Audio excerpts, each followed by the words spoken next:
Manx Radio Podcasts, powered by Shaw. The Nation Station, Manx Radio.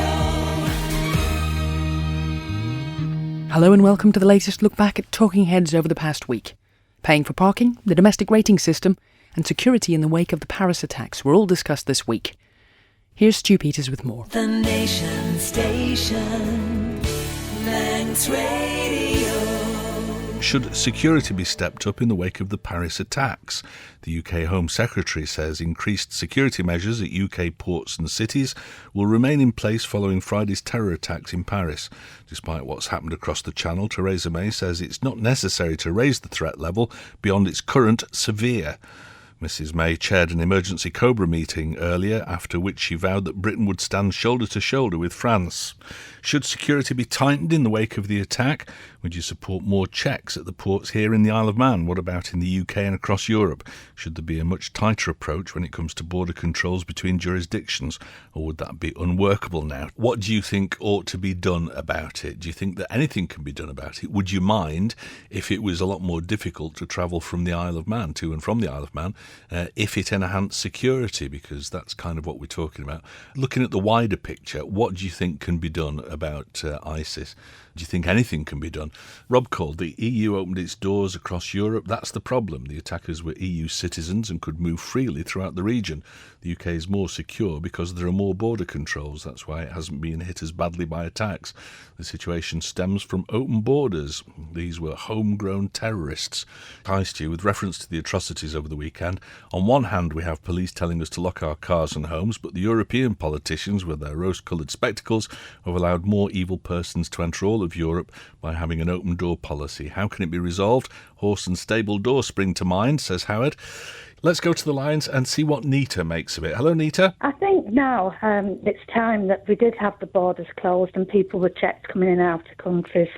I mean, the terrorism now isn't just a new thing. It's been going on for years. Sure. And, I think it should be stopped now, and have people checked. I mean, it wouldn't bother me if it was checked at the airport or the boat or whatever. Sure, but I mean, in this case, Nita, the people were allowed, because they were all sort of naturalised Europeans. They were allowed to cross the borders.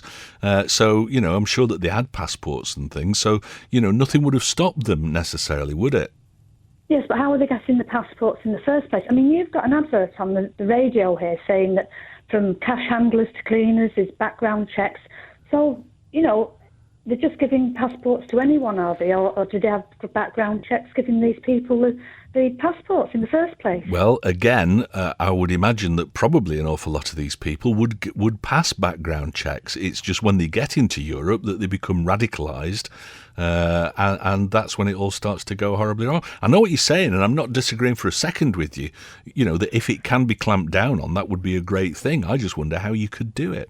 No, I don't know, but I think people in, any kind of religion, I'm not going on about any sort of religion, but I think people that are living peacefully in the countries, I think they deserve protection. Absolutely.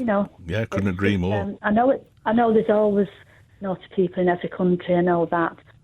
But like you say, you've got to try and clamp down, and I think more checks really on people. All right, fair dues. So more background checks on immigrants or refugees or whatever. Fair point. Thank you, Nita. Stu, it takes seconds to show ID at the airport. About time the boats were the same. I think somebody told me that you did have to show passports at the boat. I might be wrong. You could buy a ticket and give it to somebody else. It may deter burglars as well, says Bill. Stu, Hitler's Germany seemed to be an impossible situation until the appeasers were shown to be wrong, says David H.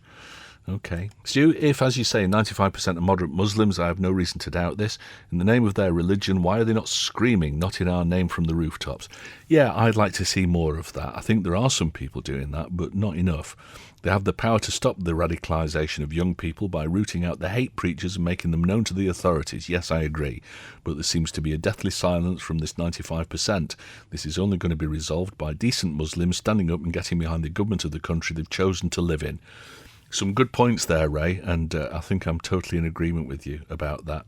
Another one. I was truly proud yesterday evening when, after dinner with visiting guests, we all took a respectful moment to remember the victims of the Paris terrorist attack when we looked across Douglas Bay to witness the very thoughtful gesture of lighting the Tower of Refuge in the colours of the French flag. Yeah, fantastic.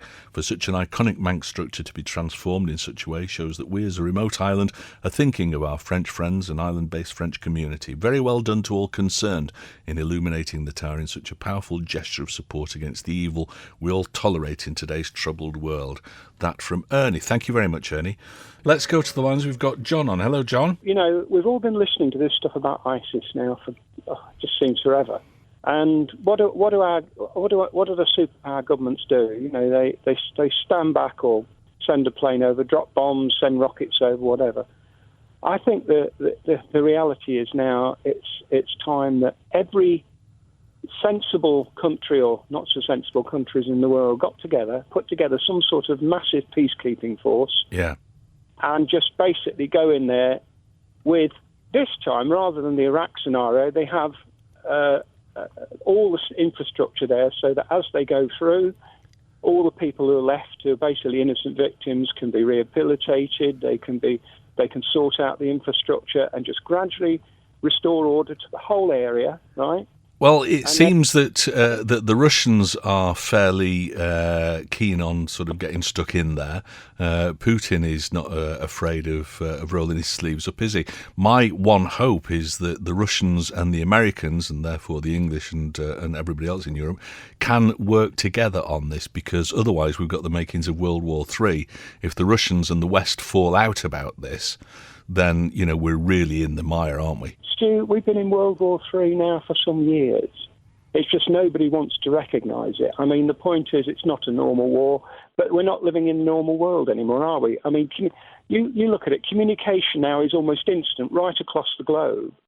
And so the whole concept of warfare, rather than being confined to a locale, is universal. Sure. Yeah. And so, you know, this is what terrorism is all about. It's people who, you know, like Hitler and others who, and the same with ISIS, they're just like Hitler. You know, basically 50, 60 years ago, they would have just started trouble in one country and gradually spread here, there, and wherever.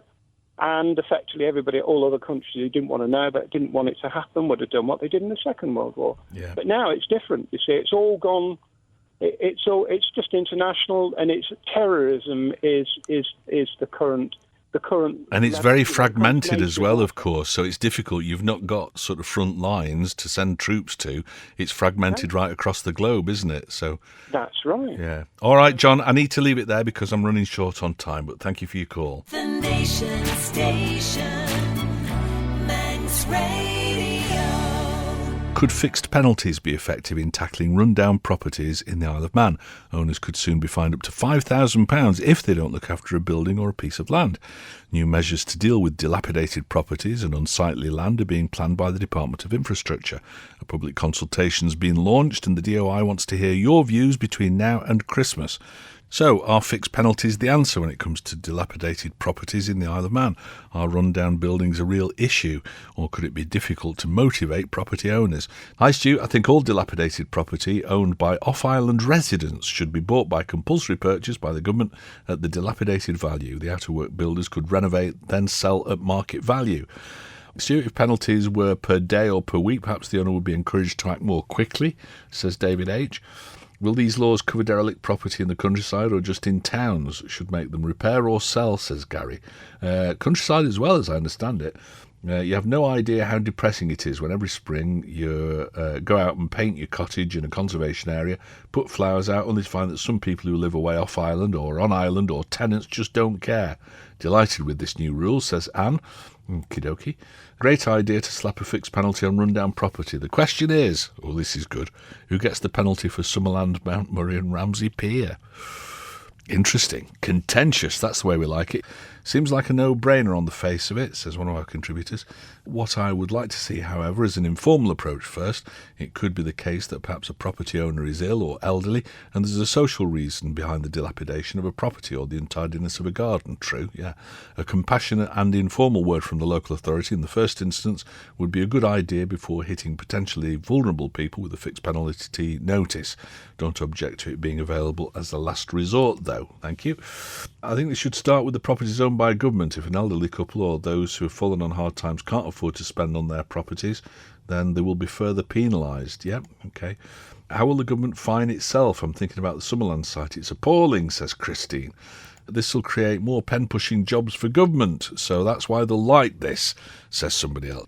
Derek called. I live in Port Area and we've been putting up with this as long as I can remember. People have complained to the commissioners. The answer's always been there's nothing we can do, so bring it on. I think they should compulsorily purchase the properties. There's a housing shortage on the island. May be able to use them for young couples. Yeah, okay. You mentioned the Castle Mona as a derelict hotel, but this is a fairly recent site. The Bay Queen in Port St Mary has been derelict for decades. Current owners have made the situation worse by creating a big junkyard around the building. A £5,000 penalty would be pennies to such companies, says John. Well, I wouldn't be too sure about that. I think it might focus the mind fairly quickly if you got a £5,000 fine, even if you are a big company. Own a derelict eyesore property on the island, simply call it a Tholtan. That's something else that I've thought as well. You know, we've got all these old Tholtans around the island. It's almost like they're sort of artifacts and it's okay for them to be falling down and crumbling. Surely it'd be better to sell these to people to, you know, with the proviso that they've got to keep the fabric and the basic structure, but they can build around it. You know, you watch these grand design programs where they turn all water towers and lighthouses and things into houses. They've got to keep the basic structure, but they can build around it and turn it into a habitable home. I would have thought that would be a far better use of these things rather than just leaving them and saying, oh, well, they're of historical interest, so therefore you can't use them and you can't live in them. You know, we need houses for people, not for historians particularly. Personal view, you may or may not agree. The Nation Station, Manx Radio. Is there an alternative to an increased sewerage rate? The so-called toilet tax will rise again next year after Tynwald approved the move yesterday. Introduced as a flat fee in 2014, the charge was linked with the property rating system earlier this year. It was set at 61.29 pence in the pound in April, but the Manx Utilities Authority will now increase it by 50% from April next year. Chairman Alfred Cannon moved the motion in Tynwald yesterday afternoon. Is there an alternative to the sewerage rate when it comes to funding for the services provided? Or is a charge for all the fairest way to generate the revenue needed? And a good few comments in about this already. Keep them coming. As has been said before, Mr Cannon also wants to compare electricity prices as well as sewerage because he's trying to pull the wool over the eyes of the public. We're not stupid, just getting more frustrated and annoyed, says John. Another stealth tax to cover the MEA loan debt. Unacceptable, says Paul. I remember Alan Bell as Treasury Minister stating the taxpayer would not pay for the MEA fiasco. Well, who will, Mr Bell? We're all going to have to pay for it, aren't we? I suppose what he meant was electricity users would end up paying for it. I wish the government would show as much urgency in sorting out the public sector pensions as they have in demanding more money from the general taxpayer in the form of the toilet tax. Another disgrace from this pathetic bunch that we call our government. That from Bert in Port St Mary. Student long-term deficit to Manx Utilities of £35 million. That's £35 million that they're taking off us, you, me and everyone. Thank God there's a boat in the morning, says Robbie. This from Robbie says Manx Utilities could have made a saving by buying cheaper vehicles. Who bought all those Mitsubishi Shoguns that won't see a field or a green lane in their MEA life? Disgraceful, says Rob. Well, I'm not convinced by that, Rob, because whenever we get bad weather like we've got at the moment, I know that the MEA people are out there in all sorts of weathers and they are in the middle of fields and things like that. So I think they've got to have fairly robust vehicles that can do that job. And you might find that actually Mitsubishi I'll try that for a third time, Mitsubishi Shoguns are cheaper than Land Rover Discoveries or whatever. So, and we, you know, in the great scheme of things, we're not talking about much money, really. Stu, if you're going to compare sewerage charges with the UK, what about all the other charges? Telecoms, electric, petrol, gas, food, etc.? To be fair, let's compare everything, says Bill. Yep, you're right, Bill. Absolutely. The Manx government continues to reiterate the problem it has with regard to its current financial problems and debts, hence increasing charges for services like the sewage rate increase. It's common knowledge that the biggest problem that it has is with public sector pensions. Aha! I find it amazing that the government cannot sort it out. Since leaving school, I contributed to an Isle of Man pension fund for over 40 years, and approximately 5 years before I was due to receive my pension, the provider informed me that it didn't have the funds to pay me, and I'd have to work and contribute to the pension for an extra 2.5 years. I was one of the least unfortunate. Those a couple of years younger than me were told that they'd have to wait and contribute for an extra 5 years before they were able to claim their pension. We had no choice in the matter. There was no option. There was no discussion. The change was imposed on us, like it or not. Why can the government not do something similar with public sector pensions? Very good question. Oh, and by the way, the pension I contributed to was my old age pension provided by the Isle of Man government. That from Pat. Very good comments there, Pat. Thank you very much indeed. I hope this lot come round wanting my vote. I'll frog march them off my property. All right, then. Hey, boy, old Alfie boy, leaping around like 007, heaping charges on the taxpayer, needs to remember that not everybody's been born with a silver spoon. I don't think that's where you would keep a silver spoon, actually, Frank. Well, again, we're personalising this, and that's not fair. Alf Cannon is the chairman and therefore the spokesperson as far as this is concerned, but it will be a case of he will have gone to the board of the Utilities Authority and said, right, boys, here's the situation for next year. This is the budget that we've got from Treasury. We need to make the books balance as well as we can, and these are the problems that we've got. What do we do about it? So, they'll have gone away and come back with this and said, the only way that we can think of doing it is this. Now, for any politician, it's a poisoned chalice. We want you to put the rates up by 50%. Nightmare for any politician, so I'm sure that he's not relishing this at all. But, it's the way it has to be. Dave sent me a text that says who was for and who was against this.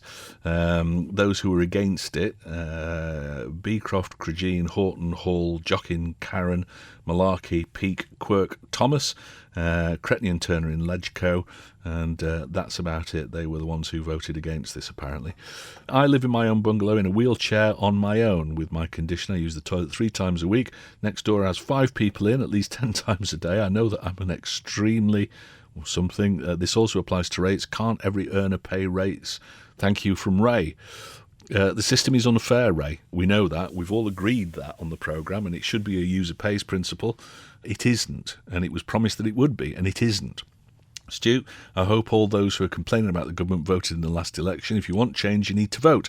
By the way, I'm not for these increases, but using my grey matter, says Chris in Port Erin. Robin Peel says at this rate we'll be going back to having the Tive egg at the bottom of the garden. You'll still get the charge, though.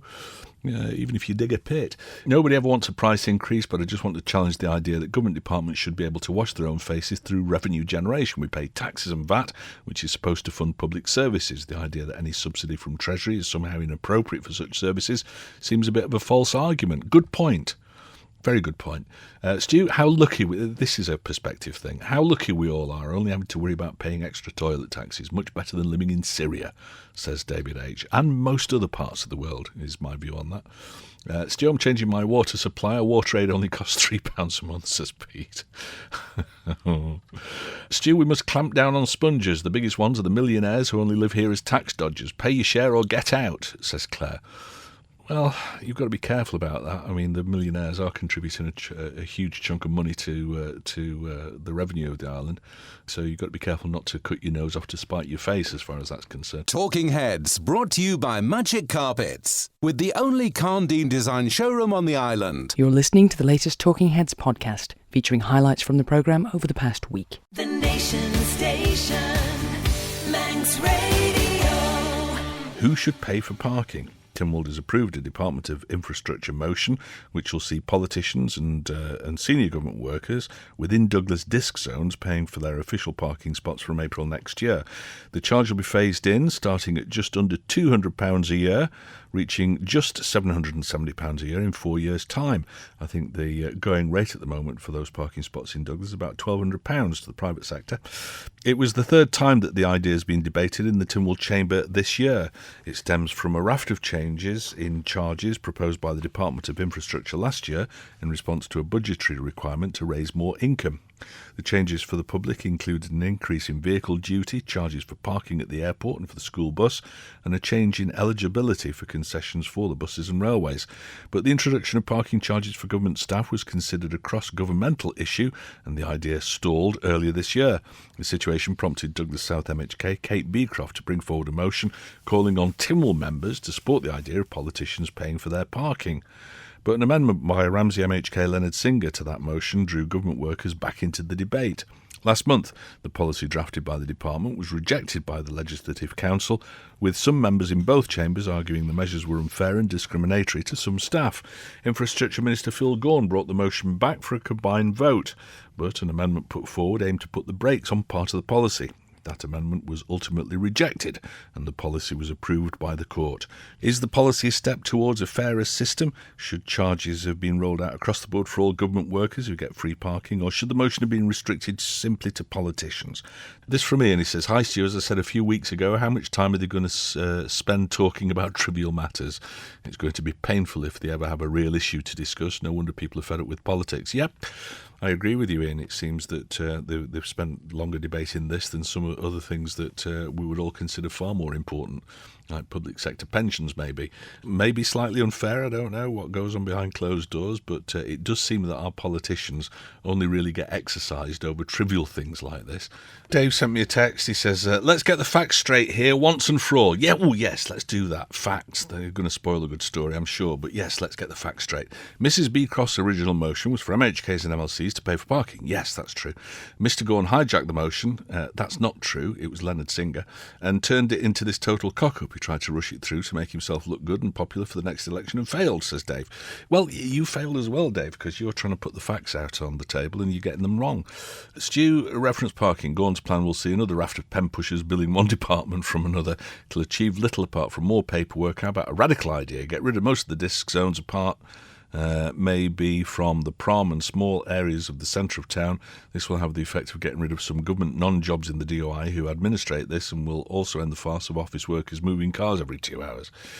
Time we got some facts into this. Oh, good, again. The truth is the MHKs don't need parking in the same way as other workers 365 days a year. Probably true. They need it once a week for keys, maybe a couple of days a month for Tynwald and the odd briefing or meeting. There's an understanding that politicians will have a parking space available to them on the days they need it. What will happen now is lower paid government workers will be hit with parking charges. No, they won't. That's the whole thing. Lower paid government workers are probably not getting free parking spaces anyway. It's a perk of senior management, generally speaking, and there is a cut-off point. If you earn less than a certain amount, if you're below a certain grade, I think it's executive officer or whatever, then you're not going to have to pay. Phil Gawn says it won't affect anyone on under £33,000 or £34,000, but they'll end up paying as a result of this. Hang on, he said it won't affect them, so why will they end up paying? There isn't enough parking for everyone, and it's going to be squeezed down, so low-paid civil servants will have to pay. Again, I don't quite understand your logic. The unions will have something to say about this. If they wanted politicians to pay for parking, they should have just reduced the expenses by £500 to pay for it. Then they'd work out a policy for charging senior civil servants in time. Not sure about the logic. There's nothing that stops them making their own arrangements for parking like the rest of us if they want to. At least they have a choice. Yep. Stu, why not make all government car parks pay and display? Everyone would pay then, but only if you come in your car that day. Essential car users could be issued with passes. Sorted, says Claire. You know that simple solutions never work. Never work. Common sense, there's no place for that in this sort of discussion at all. And texting from John, he says, solution for Stu, leave it parked on Douglas Head and take the pleasant stroll into town. Sorted. John, that's the benefit of radio, because you can't see me. If this was telly, you'd realise that that's just complete nonsense. My body is not built for walking or physical exercise at all. And the other thing is that I can't afford the time. I've got something like 10 minutes to get from here to where I need to be in the afternoons, and it would probably take me 20 minutes or half an hour to walk it. People, it's all very well people saying, no one get the bus or walk. People have got places to be and things to do sometimes, and we all need to acknowledge the fact that cars are vitally important. And the other thing is that I'm completely sedentary and lazy. If you don't want to pay, get the bus. You see? Save car park charge, fuel, wear and tear, less stress and less congestion. Simple, says Neil. Not simple, Neil. No, that's all very well if you live on a bus route and the buses go when you want them to go, which they very rarely seem to go, and there isn't one that comes up here to Douglas Head, so it'd be no good for me. So no, I don't think that's the answer. We need to acknowledge the fact that cars have been around for 100 years or more, and they're around because they're a convenience for most people and a necessity for some. Maybe not for me, but for most people that use them, they're a necessity. Robin Peel, to solve the parking problem, reinstate the Peel P50 cars for civil servants. You can fit 3 of them into one parking space. Well, I wouldn't send anybody out in a Peel P50, I don't think. But smart cars, if parking in Douglas is essential for any work, public or private, why don't they make a flat rate of the equivalent of the return bus fare from wherever you live?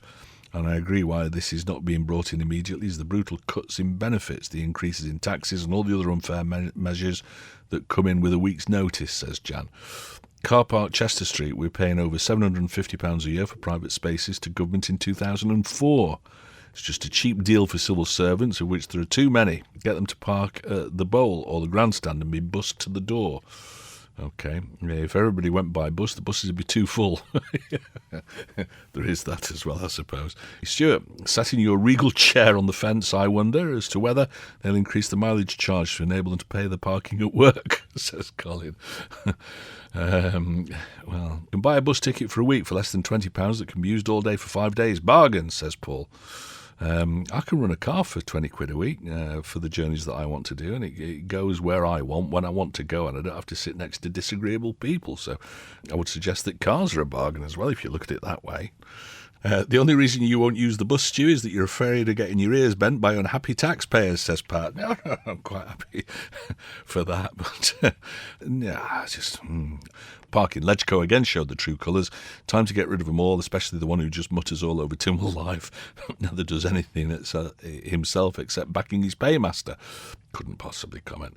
True solution to the parking problem in Douglas is for all the legislature and civil servants to stop paying lip service to the idea of decentralisation of government departments. Move these to the other towns and you both solve the congestion in Douglas and maintain free parking for those in the new location. I suggest DED at Gladstone Park in Ramsey, education adjacent to QE2 in Peel, and the DOI at Balthane as a starter. That from Stuart, and not a bad idea at all, I would suggest. $34,000 a year, £650 a week, a 35-hour week, £18.50 an hour. They're being asked to pay £4 a week, rising to under $15 a week, and they don't want to pay. It's disgraceful.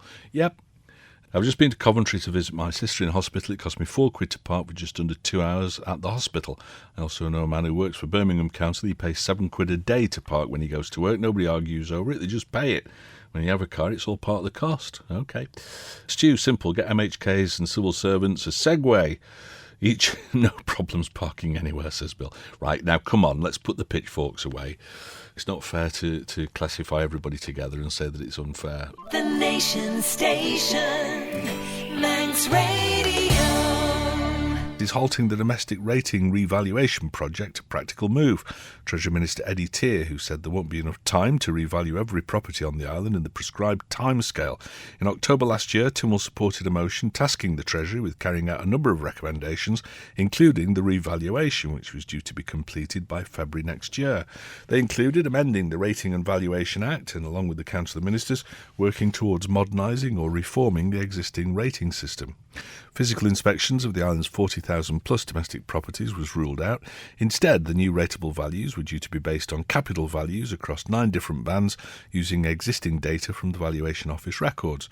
Earlier this year, a public consultation was carried out over the review, but now that won't be happening within the timescale of this administration at least. In Tynwald this week, there were calls for the increase in the sewerage rate to be halted until that revaluation had been carried out. Is putting the revaluation on hold the most sensible option for the time being, or should work to progress it be continued, even if it can't be completed during this particular administration? Reference rates kicked into the very long grass. Anything to do with next year's election? ? It's disgraceful, says Skell in Port St Mary. Do you think that might be something to do with it? I don't know. I work in a very busy accounts department. We have to comply to all deadlines and demands from clients. Yeah, too busy is not an excuse. Well, no, it's not in the real world, is it?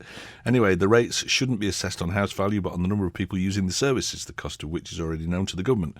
We need to look at how Jersey and Guernsey have reformed theirs, says Hillary.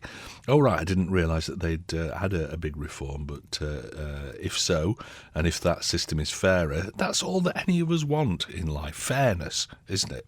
That's the key word for me about everything. If I was benevolent dictator for life, that would be the first question. You know, if anybody came up with a suggestion, is it fair? If you want to change things, does it make it more fair?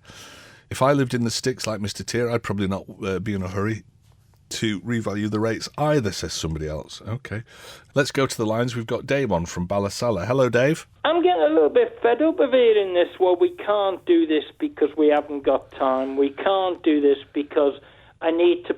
You know, as a minister, he or she is in charge of that department. Yeah. If you cannot meet the criteria that goes with the ministerial post, get out and let somebody else in that can manage. Well, there are two sides to this. As somebody just said in one of the texts, you know, in the real world, you can't ever use that as an excuse. You know, I'm sorry, we've run out of time, we can't do it. You can't do it when you're paying your taxes or paying any of your bills. You know, imagine getting to the checkout at the supermarket and, oh, I'm awfully sorry, something's come up, so I can't pay you after all. I mean, you know, it just doesn't work, does it? And it does seem... Imagine you forgetting to put on the advert. I know, and it does seem strange that this is seen to be acceptable by anybody, especially since this was a Tynwald directive to Treasury, wasn't it? Exactly, and I've just said to Catherine, when you look at it, that the third thing this year, first of all, you had the tax thing, where somebody had pressed the wrong button, which you know in real terms, Stuart, in the private sector, you'd be up the road. Yeah. The next one was the buses and the cameras. That, again, was Ian MacDonald said you couldn't do it. Again, this morning, the education, which is the latest one. I mean, what planet are these people on? They are in charge of that department. Yeah, and in charge of doing what we want them to do, really, aren't they? Oh, wouldn't they? Yeah. Heads would roll if they couldn't do that. Yeah. It's no good pushing it one side and saying, well, you know what? I just couldn't meet that time scale. Well, and the other irritating thing is that, you know, when Mr. Tier said, and I've got a lot of time for Eddie Tier, I think he's a steady Treasury Minister, where other people might flap and go for populist campaigns and things like that. You know, he does do, I think, what's best for the Isle of Man, and he's got a very level head about it. But, you know, there are certain things like this that are irritating. So when he says, you know, well, we just ran, you know, just not got time to do it. How much time has been wasted in Keys and Tynwald over the last 4 years on fripperies, on things like reports into Manx Radio. I know that I keep mentioning that, but it's close to my heart, obviously. On things like, you know, whether or not politicians should pay for the parking. So they've got time to discuss all these things, but apparently, you know, they've not got... Now, you might say, all right, well, that's parliamentary time, and this is sort of executive time. You know, once Tynwald has agreed it, it's not down to Tynwald really to do much else with it, apart from to scrutinise the legislation that comes forward. But even so, it's, you know, it does seem to me quite often now that the politicians have got a comfort zone, and they're quite happy to discuss and debate things that fall within the comfort zone. But anything that's going to be difficult seems to be put out to the long grass. Oh, yeah, kicked in the long grass, yeah. I mean, again, I come back, and you've said it many times on your programme when you had your own business. If you couldn't meet deadlines and schedules, Stuart, you'd have been... You're out of business, yeah. Yeah. I mean, absolutely. Clearly, they're getting high salaries for the work that they're doing, when in actual fact, the work is being done by millions below them who are on a lot less money. I suppose there's a bit of a catch-22 about it, though, Dave. I always try and see the other guy's point of view, whether I agree with it or not. And, if it was a private business, then you would, if you got very busy and you couldn't keep up with the work, you'd employ more people to be able to get through it. I suppose that since Treasury is the department that's constantly telling other departments that they've got to work within the budgets, it might be difficult for them to say, actually, we need another 20 staff or something to answer all the Lib Van questions, for example, because, I'm sure that Tim would howl with laughter and send them home. So, maybe it's not that simple. I don't know. So what's going to happen when Chris Robertshaw's plan of slimming down government comes in? Yeah, well, that's the concern about all this, I suppose. All right, Dave, thank you very much for your call. Let's have a word with Peter about rateable values in rural areas. Peter. I'm interested in the discussion about revaluation of rates, and especially the manner in which the rates are presently set, which are based effectively on what people on nominal rental values. Yes. How attractive the property was as rental property in 1969-70, which of course has by now been turned right on its head. Completely. But my understanding is that at that time the rates were set, discount factors were applied to rateable values in rural areas.